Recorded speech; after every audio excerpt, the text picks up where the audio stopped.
Je suis ravie de donner un exposé ici. Donc effectivement, moi je suis Chantal Keller, je suis enseignante-chercheuse à l'université Paris-Saclay, donc c'est pas intramuros, mais c'est pas très très loin. Et donc on va continuer un peu sur ce sujet-là. Moi je vais vous parler de démonstration automatique. Mais avant de commencer, l'exposé, n'hésitez pas à le rendre interactif, donc n'hésitez pas si vous avez des questions ou des remarques à lever la main et je vous donne la parole, il n'y a aucun problème. Et d'ailleurs, pour inciter ça, je vais commencer tout de suite par vous poser une question. Donc là, jusqu'à présent, on a vu plusieurs façons d'utiliser un ordinateur pour faire des démonstrations, de voir des démonstrations comme des programmes. Et moi, je vais essayer d'aller un petit peu plus loin parce que je veux faire prouver les théorèmes par les ordinateurs. Alors, à vous, pourquoi, à votre avis, c'est intéressant d'essayer de faire prouver des théorèmes par des ordinateurs? Oui.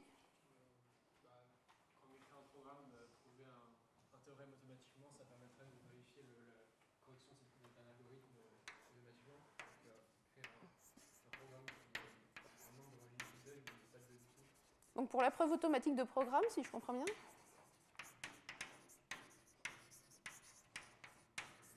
Il y avait une autre idée là-haut. Ou toi, oui. Oui, parce qu'on a la flemme.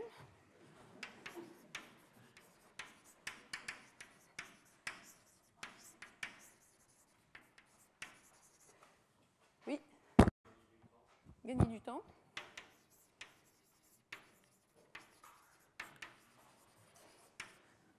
Oui. Trouver des nouveaux moyens de raisonner.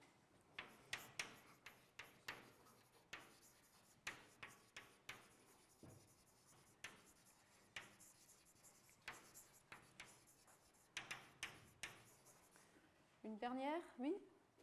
Générer aléatoirement des idées de théorèmes, des conjectures, et voir si l'ordinateur peut les...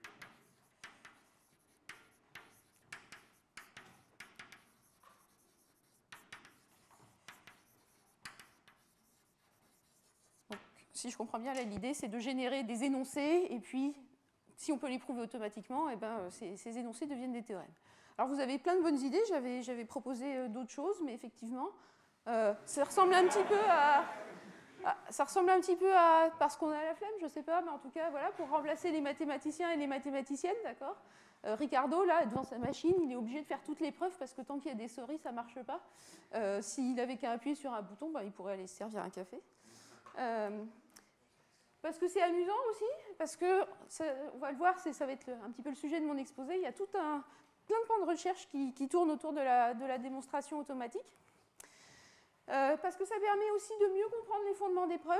Vous allez voir ça, que essayer de les faire automatiquement, ça permet de comprendre mieux en profondeur comment ça marche. Voilà, comme on m'a dit par exemple pour la preuve automatique de programme, effectivement, ça a des applications concrètes aussi, pas que théoriques, de faire de la démonstration automatique. Donc voilà, mais il y a vraiment plein de raisons. Et donc ce que je vais faire dans cet exposé aujourd'hui, c'est vous donner un petit peu pourquoi on fait ça, et puis quelles sont les limites, et comment on fait en pratique. Alors, on a vu dans les exposés qui précédaient qu'on pouvait avoir des théorèmes simples, mais nombreux, et c'est surtout là-dessus que va s'appliquer la démonstration automatique. Alors, dans l'exposé que vous avez eu juste avant sur la preuve de programme, on a vu qu'on faisait du calcul de plus faibles préconditions, et que du coup, à certains moments, à la fin, on obtient une grosse formule, et puis il faut la réduire à notre précondition initiale, il faut montrer que c'est équivalent ou que ça implique. Et donc, pour faire ce genre de choses-là, ce qui va se passer, quand on veut vraiment faire de la preuve de programme en pratique, on va se générer des centaines d'obligations de preuve. Alors, c'est des énoncés qui ne sont pas forcément très compliqués, mais par contre qui sont très nombreux. Et si on devait tous les prouver à la main ou dans Lean à la main, on n'arriverait jamais à montrer que nos programmes sont corrects en un temps raisonnable. Alors là, j'ai donné un petit exemple qui ressemble un petit peu aux exemples qu'a donné Jean-Marie. Typiquement, quand on fait des invariants de boucle, on va vouloir montrer que notre indice de boucle il reste bien plus petit que la longueur d'un tableau, par exemple. Et donc, ça va revenir à montrer que si i est strictement plus petit que n, alors i plus 1 sera inférieur ou égal à n. Vous voyez, c'est très simple. Et donc, ce genre de choses. Mais par contre, on va en avoir des centaines comme ça. Et donc, on veut essayer de les montrer automatiquement.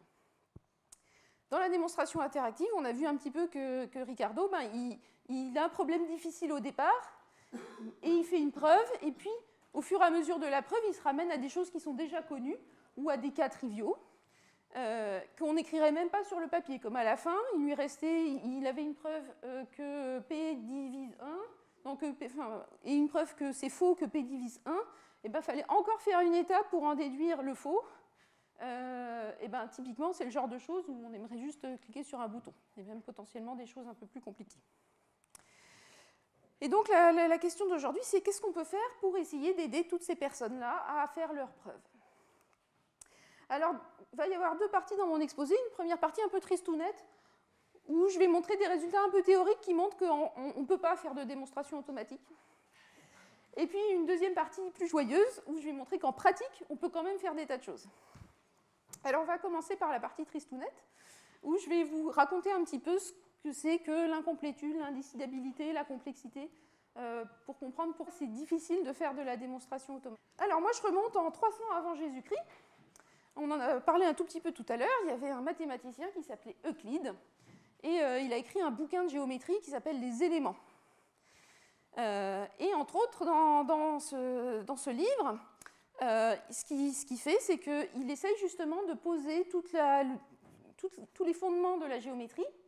Et donc, il va partir de 5 postulats ou axiomes, ce qu'il lui il appelle demandes. Et à partir de là, il va construire toute la géométrie qu'on pouvait construire en moins 300 avant Jésus-Christ.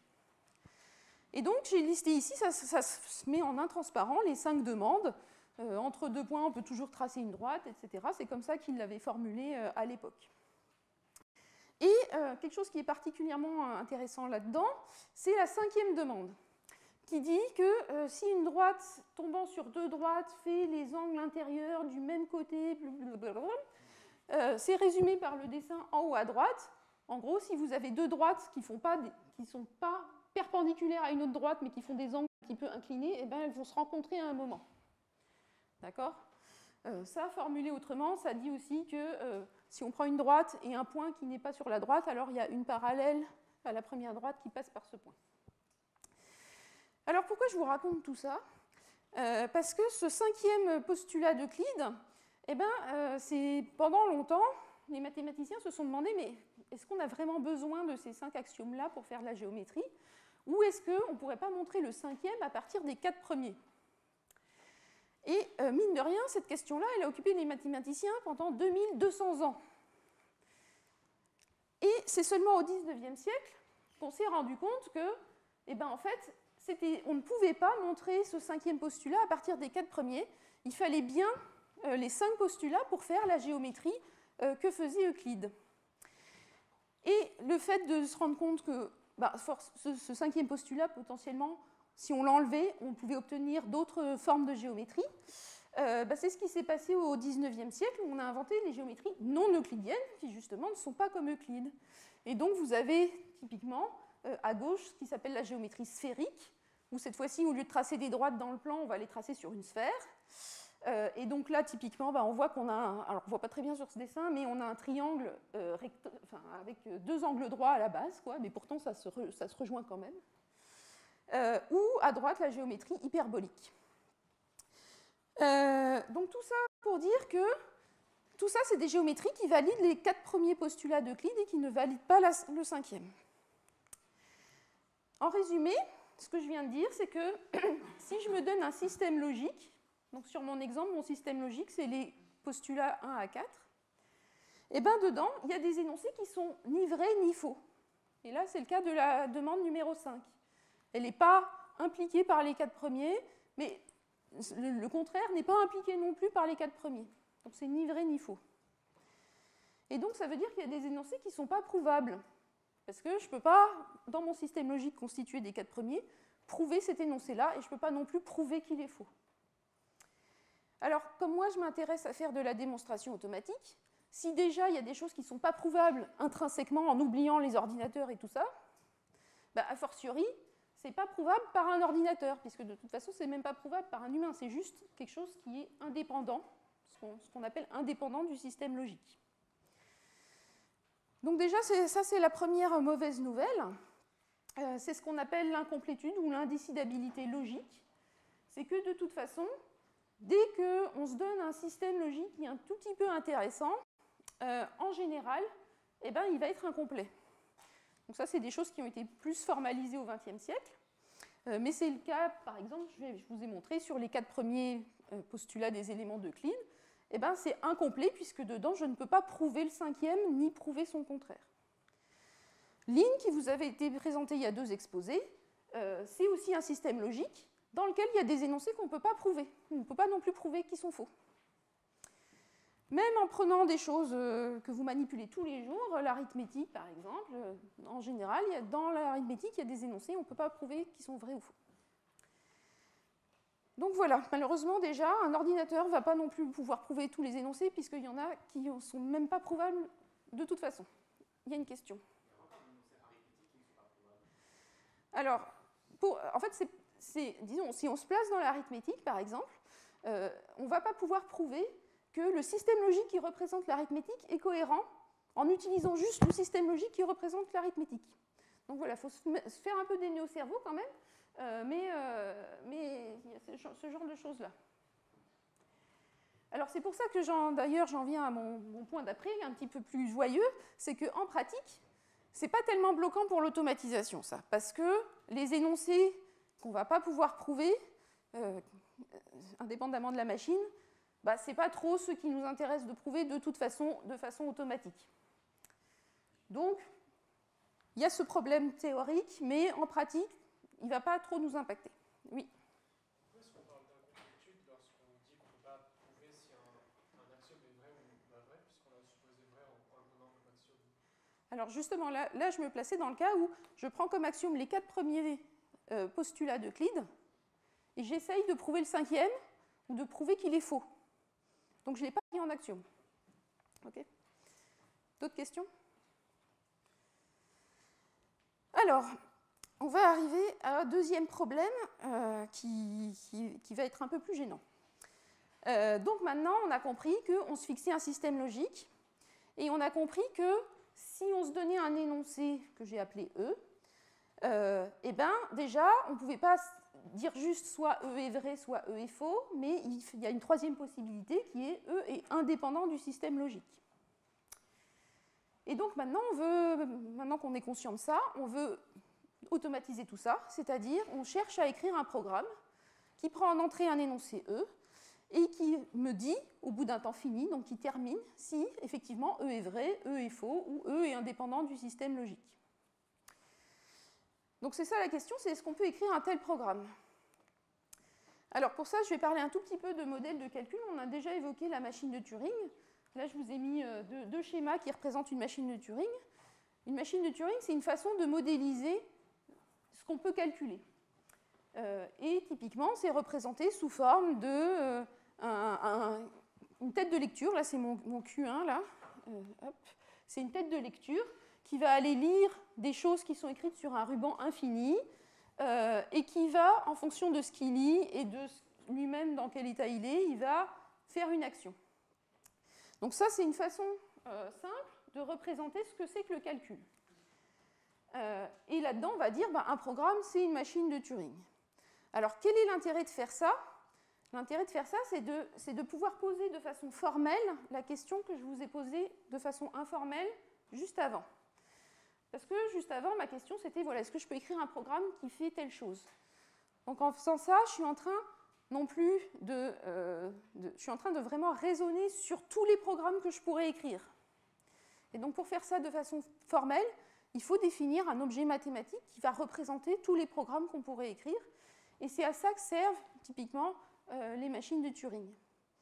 Et donc, on peut l'écrire de façon très mathématique. Ce que c'est qu'une machine de Turing, c'est un quintuplé, blablabla. Je ne vous ai pas mis toute la définition, parce que ce qui est important là-dedans, c'est de bien comprendre que maintenant, je vais voir l'ensemble des programmes comme des objets mathématiques et je vais pouvoir raisonner sur est-ce qu'il y a un objet mathématique qui répond à ma question. Et donc tout ça, c'est ce qu'on appelle la théorie de la calculabilité. Et donc du coup, grâce à tout ça, donc je vous passe toutes les preuves, mais grâce à tout ça, je vais pouvoir répondre à cette question-là. Est-ce que j'ai une machine de Turing qui me fait de la démonstration automatique? Alors la réponse, c'est que ça dépend du système logique. Il y a des systèmes logiques où il existe une telle machine de Turing et d'autres où il n'en existe pas.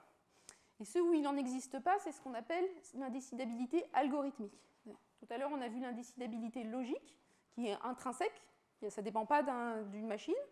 Là, c'est l'indécidabilité algorithmique, ça dépend du modèle de calcul qu'on se donne. Alors là, je suis triste aussi, parce qu'en fait, il y a beaucoup de systèmes logiques qui sont indécidables. À commencer par la logique que vous utilisez en maths. Malheureusement, c'est indécidable, ça veut dire qu'on ne va pas pouvoir écrire un ordinateur qui fera des maths à votre place. Line, qu'on a vu tout à l'heure, c'est aussi un système logique indécidable. Et puis même des choses qui paraissent simples. Alors, la logique du premier ordre, c'est la logique où on se contente de faire des formules logiques et puis de faire des pourtours et il existe sur des variables. Donc c'est une logique vraiment simple, eh ben, elle est indécidable. L'arithmétique dont on parlait tout à l'heure, c'est aussi indécidable. Bon, heureusement, il y a quand même des systèmes décidables. Par exemple, si je prends l'arithmétique et que j'enlève la multiplication, donc j'ai juste le droit de faire des additions, des soustractions, plus le droit de multiplier ni de diviser, là, on peut y trouver un programme qui va répondre à la question est-ce que cette formule est vraie ou non. Si je prends juste la logique propositionnelle, donc j'oublie les quantificateurs pour tout et il existe, c'est décidable aussi. Si je prends l'arithmétique modulo, même avec la multiplication, c'est décidable. Et ça, typiquement, c'est chouette parce que quand on fait des programmes, ils manipulent des entiers modulo, des entiers bornés, et donc tout le raisonnement sur les entiers bornés, tout ça, on peut décider automatiquement. Oui. Pourquoi on fait la multiplication sur quelque chose alors qu'au final c'est une summation? Alors, on enlève la multiplication par des variables. Donc effectivement, si je veux représenter 3 fois x, ça, il n'y aura pas de problème, je pourrais le représenter par x plus x plus x. Donc je peux aussi, là du coup j'ai plus écrit de multiplication. Mais maintenant, si je veux écrire n fois x, je ne peux plus écrire ça si je n'ai pas de multiplication. Donc ça restreint effectivement le système logique. Il y avait une question là. Est-ce qu'on peut dire que le nombre de calcul c'est un système logique? Et si oui, est-ce qu'il est décidable ou pas? Alors, ça dépend c'est pas un système logique le lambda calcul, c'est une façon de représenter les preuves qui peut aller dans plein de systèmes logiques différents. Et en fait, tous les systèmes que j'ai écrits là, on pourrait représenter les preuves par du lambda calcul. Donc c'est une façon de représenter les preuves, mais dans plein de systèmes logiques différents. Oui. Quand vous dites que l'arithmétique modulo c'est décidable, mais pas la multiplication, Oui. c'est une manière de dire que puisque l'arithmétique classique on va avoir que l'arithmétique modulo va être dans la puissance finie, quand on passe à la limite, on perd la décidibilité, Je ne sais pas si on peut présenter ça comme ça, mais oui, peut-être. Je ne me suis jamais posé la question comme ça. Il y a un peu de l'idée là-dedans, c'est que l'arithmétique modulo, en fait, finalement, comme on se place sur des entiers de taille finie, on a un nombre fini, et donc on peut, à la limite, toujours écrire le programme qui va tout tester. Alors qu'effectivement, quand on a des entiers non bornés, il faut être un peu plus malin parce qu'on ne peut plus tout tester. Ok, donc voilà, il y a des systèmes logiques décidables et d'autres indécidables. Et là, c'est pas comme tout à l'heure. Tout à l'heure, finalement, ça ne me gênait pas trop l'indécidabilité logique. Là, ça me gêne beaucoup plus parce que moi, j'ai envie de faire de la preuve automatique, certes, qui va utiliser de l'arithmétique modulo, mais aussi où il va y avoir des quantificateurs sur la logique du premier ordre et des choses comme ça. Donc là, du coup, maintenant, ça m'embête beaucoup plus pour faire de la démonstration automatique. Et donc j'ai un petit résumé ici. On peut voir le verre à moitié vide ou le verre à moitié plein, selon ce qu'on veut, avec ce que je viens de dire. Donc l'indécidabilité logique, c'est pas sympa, mais en pratique, ça n'a pas d'impact sur la preuve automatique. L'indécidabilité algorithmique, c'est pas sympa non plus, mais heureusement, certaines classes sont décidables. Et puis, il y a un troisième point, je pense avec lequel vous êtes peut-être un peu plus familier si vous avez commencé à apprendre la programmation, c'est la complexité algorithmique. Parce qu'il y a des classes qui sont décidables, très bien, mais en combien de temps? Parce que c'est ce que je disais tout à l'heure, l'arithmétique modulo, au pire, je peux tester tous les entiers. Sauf que si je fais de l'arithmétique sur une machine 64 bits, des entiers modulo 2 puissance 64, il y en a quelques-uns. Et donc, si vraiment j'essaye de tout tester, ça va être très long. C'est une complexité algorithmique énorme. Et donc, je ne vais pas pouvoir, en pratique, exécuter mon programme et voir ce qui se passe. Donc là aussi, il y a un équilibre entre les deux. Parfois, il y a des algorithmes, parfois, il y a juste une complexité algorithmique simple. Malheureusement, c'est rarement le cas. Mais on arrive quand même à trouver des algorithmes qui vont être efficaces en pratique. Et donc, tout ce que je vous ai montré là, ça amène à de nombreux sujets de recherche, un petit peu sur deux pendants. Le premier, c'est ce que je vous ai parlé jusqu'à présent, c'est la théorie de la calculabilité, de la complexité, qui sont des sujets passionnants pour essayer de comprendre jusqu'où on va pouvoir aller avec les ordinateurs de façon assez théorique. Et puis, la deuxième moitié, plus pratique, qui est, la théorie me dit que ça va être compliqué, mais en pratique, je vais essayer de me restreindre à des sous-cas où ça marche bien et où je vais trouver des algorithmes performants. Et donc, c'est ça la deuxième partie de mon exposé.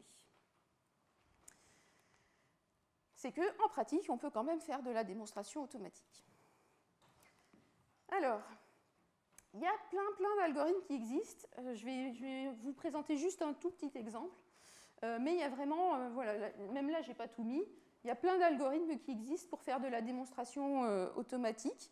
C'est un sujet qui est très actif et qui est actif depuis un moment, mais où on n'a pas encore trouvé l'algorithme magique qui va permettre de résoudre tous les problèmes qu'on aimerait bien résoudre. Souvent, chaque algorithme il va être bon sur certaines catégories de problèmes et moins bon sur d'autres catégories de problèmes.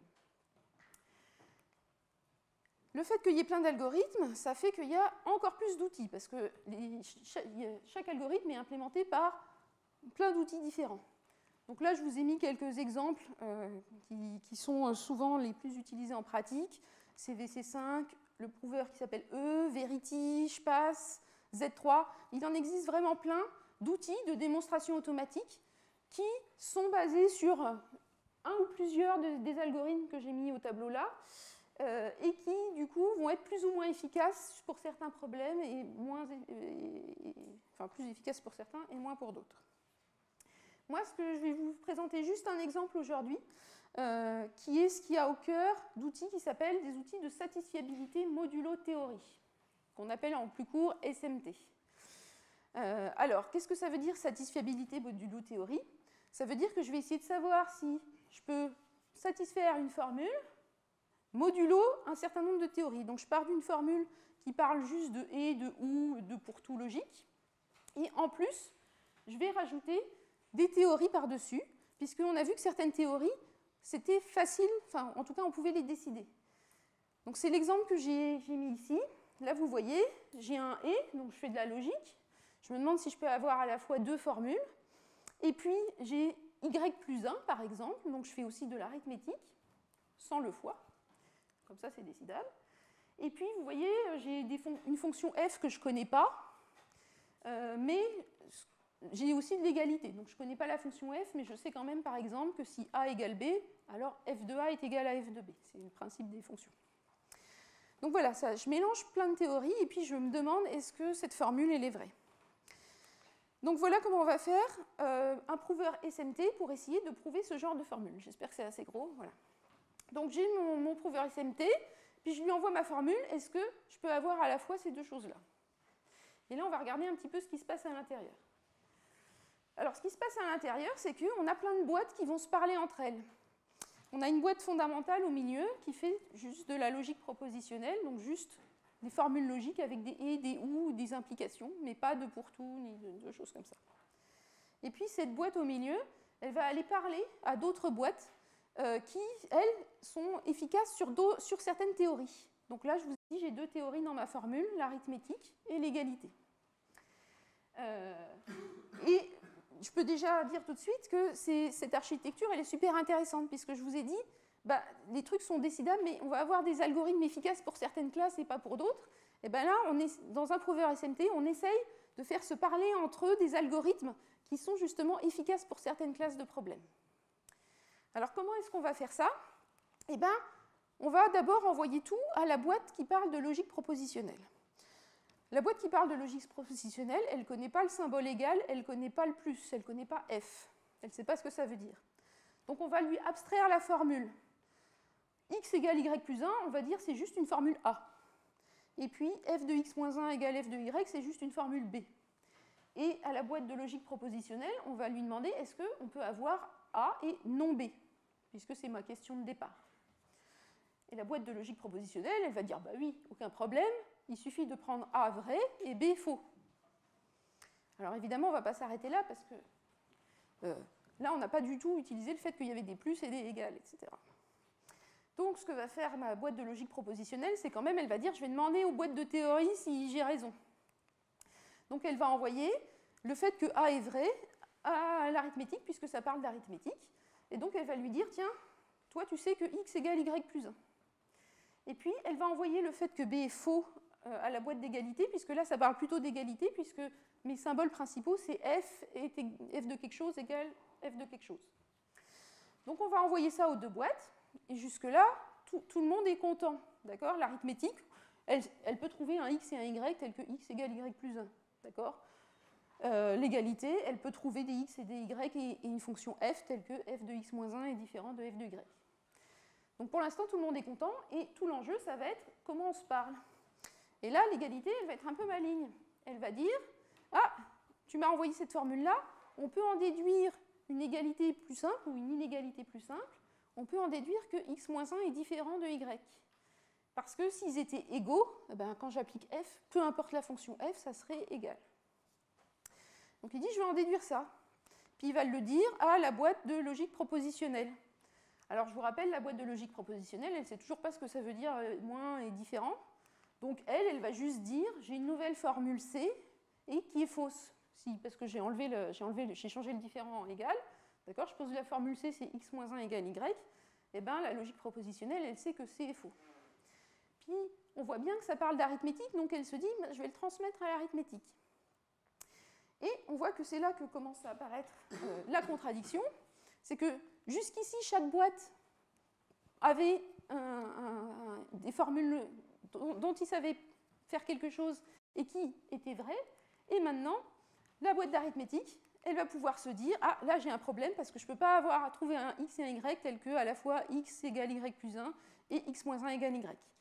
Donc la boîte d'arithmétique, elle va crier, elle va dire, oulala, non, ça ne marche pas. Et puis, bah, comme là, je n'ai pas du tout posé d'hypothèse, l'ensemble du prouveur SMT va dire, il y a un problème. Oui. X, Y et F, là, on ne les a jamais appelés. En fait, comment on dit ce que c'est à l'ordinateur? Enfin, à quel moment il faut... En fait, la question qu'on pose à l'ordinateur, c'est est-ce que tu peux trouver X, Y et F? Il existe devant? Voilà, c'est ça. C'est un peu le principe de la satisfiabilité. Je ne l'ai pas écrit là, mais la satisfiabilité, c'est de trouver s'il existe des valeurs pour X, Y et F qui font ça. Voilà. Et donc là, maintenant, toutes les boîtes, elles ont bien réussi à communiquer entre elles. Le prouveur SMT, il peut dire, bah non, on ne peut pas avoir ça. Et là, il y a plein de travaux assez intéressants, justement, pour construire ces boîtes déjà, et puis pour savoir comment les faire communiquer entre elles pour avoir suffisamment d'informations pour obtenir une réponse à la fin. Et puis la dernière chose dont je vais parler, c'est que bah là, ok, mon prouveur SMT, il m'a dit non. Super. Je sais que j'ai prouvé automatiquement qu'on ne pouvait pas trouver X et Y et F tels que blabla. Oui, mais alors on a vu dans les exposés d'avant qu'on aimait bien savoir des théorèmes avec une grande certitude. Comment là je peux faire confiance à mon prouveur SMT? Un prouveur SMT, pour arriver à faire tout ça en un temps raisonnable, c'est un énorme programme écrit en C++ de centaines de milliers de lignes de code. Et donc quand il me dit non, moi, qui au départ vient de la démonstration interactive, je me dis, bah oui, mais j'aimerais bien que tu m'en dises un peu plus. Et donc, on va voir comment on peut lui faire confiance. Et là, c'est mes travaux de recherche. Je travaille sur un outil qui s'appelle SMT-Coq, où là, on va prendre un problème, on va l'envoyer à un prouveur SMT, comme je vous ai montré. Le prouveur SMT, il dit oui, non. Alors, je n'ai pas écrit, mais il peut aussi dire je ne sais pas, hein, puisque tout ça, c'est indécidable. Donc, dans certains cas, il va dire je ne sais pas. Et moi, ce que j'aime bien, c'est qu'en plus de me dire oui, non, il me renvoie ce qu'on appelle un certificat, c'est-à-dire quelque chose qui va justifier la réponse. Et moi, ce que je fais après, c'est que ce certificat, eh ben, je vais le rejouer dans un outil comme Coq. On en a parlé un petit peu, mais vous avez surtout vu Lean. Coq, c'est un petit peu le père de Lean, en quelque sorte. C'est un autre assistant à la preuve qui est basé un peu sur les mêmes théories. Et donc, on va rejouer le certificat en Coq. Et là, cette fois-ci, on va pouvoir obtenir une réponse avec le même degré de confiance que Coq, d'accord, sans faire confiance en plus au prouveur automatique. Et donc, quand on a ça, bah, c'est super parce que c'est la base de pouvoir automatiser les preuves dans les assistants de preuves, puisque déjà, on sait qu'on n'aura pas perdu de confiance. Du coup, quand on a ça, ce qu'on a envie de faire, c'est vraiment de dire le problème, il ne me vient plus de quelque chose de complètement externe, mais il me vient de Coq. J'essaye de faire une preuve en Coq. Et là, à un moment, je tombe sur un énoncé qui m'a l'air simple. J'aimerais juste appuyer sur un bouton et que ça me dise oui avec le degré de confiance de Coq. Et c'est là que c'est compliqué. C'est sur quoi je travaille en ce moment, un outil qui s'appelle Sniper. C'est que les problèmes Coq, on a vu, c'est comme en ligne, hein, on peut écrire des énoncés du genre il y a une infinité de nombres premiers. Les prouveurs SMT que je vous ai montrés, ils comprennent des énoncés beaucoup plus simples. Et donc, il y a toute une phase de traduction qu'il faut faire de façon un peu maligne pour arriver à prendre des énoncés Coq simples, même simples, et à les faire comprendre par le prouveur SMT pour qu'il puisse donner une réponse. Et donc voilà, la difficulté, c'est une très grande différence entre les deux logiques. Donc moi, j'essaye d'avoir une approche un peu compositionnelle, où d'abord, j'ai une bibliothèque de petites transformations logiques qui vont vraiment faire les choses pas à pas, et puis ensuite que ça choisisse un petit peu automatiquement les bonnes transformations pour pouvoir arriver à un but qui est prouvable par un prouveur automatique. Petite remarque, maintenant que j'ai une flèche en plus dans mon diagramme, si je veux vraiment avoir confiance dans tout le système, il faut aussi que cette flèche-là, elle produise des preuves, parce que sinon, je perds à nouveau la confiance dans l'outil. Voilà. Donc en conclusion, je vous ai montré qu'en pratique, on ne pouvait pas tout automatiser. En théorie, on ne peut pas tout automatiser, mais en pratique, on peut faire quand même beaucoup de choses. Et du coup, moi, ce que j'essaye de faire, c'est de combiner cette preuve automatique avec de la preuve interactive. Merci.